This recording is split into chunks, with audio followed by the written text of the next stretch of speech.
सुबह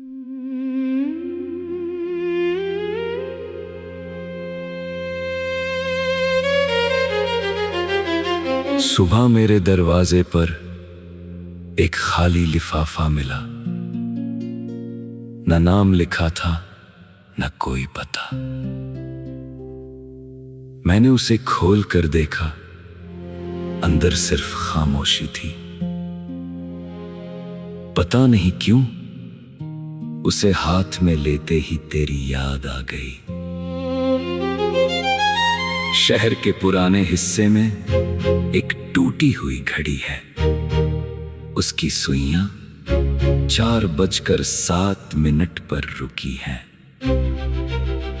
मैं जब भी वहां से गुजरता हूं, कुछ पल रुक जाता हूं। शायद इसलिए नहीं कि घड़ी खराब है, बल्कि इसलिए कि मेरा एक हिस्सा अब भी उसी समय में जीता है। तेरे जाने के बाद मैंने बारिश से दोस्ती कर ली। वो मेरे साथ बैठती है, छत पर धीरे धीरे गिरती है, और मेरे कमरे की खामोशी कुछ देर के लिए भर देती है। लोग उसे मौसम कहते हैं, मेरे लिए वो पुरानी यादों की आवाज है। एक दिन मैंने नदी के किनारे कंकड़ फेंकते हुए सोचा, अगर हर कंकड़ एक याद हो तो शायद नदी बहुत पहले भर चुकी होती।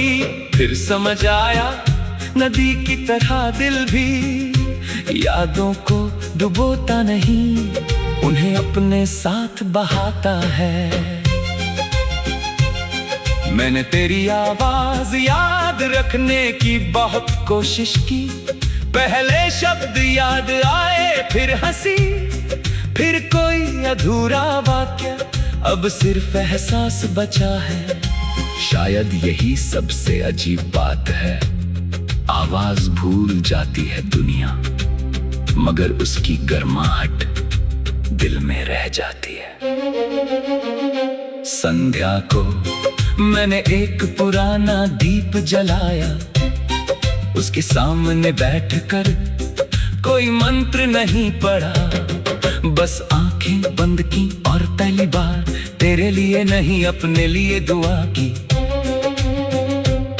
कि मैं तुझे याद करूं तो टूटूं नहीं, तेरा नाम सुनूं तो डरूं नहीं, तेरी तस्वीर दिखे तो आंखें झुकाऊं नहीं, और किसी दिन तुझे खुश देखूं तो दिल से मुस्कुरा सकूं।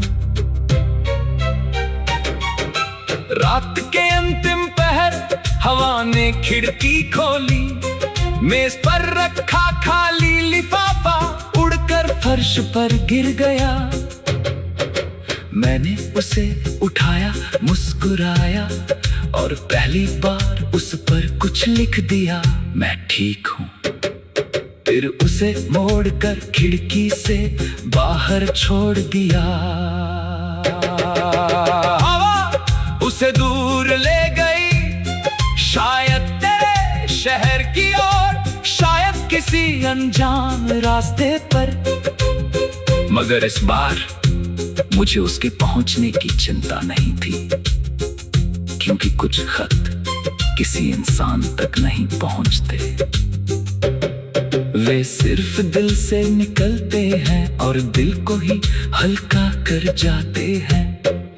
सुबह हुई तो आसमां साफ था, मैंने कमरे की खिड़की खोली और बहुत दिनों बाद सूरज को बिना तेरी याद के देखा। तुम मेरी जिंदगी का सबसे दर्दनाक अध्याय थी, लेकिन आखिरी अध्याय नहीं। अब जो गीत जन्म लेगा उसमें आंसू होंगे, मगर उम्मीद भी होगी, क्योंकि मैंने जान लिया है कभी कभी टूटे हुए दिल की राख से ही सबसे सच्ची धुन जन्म लेती है।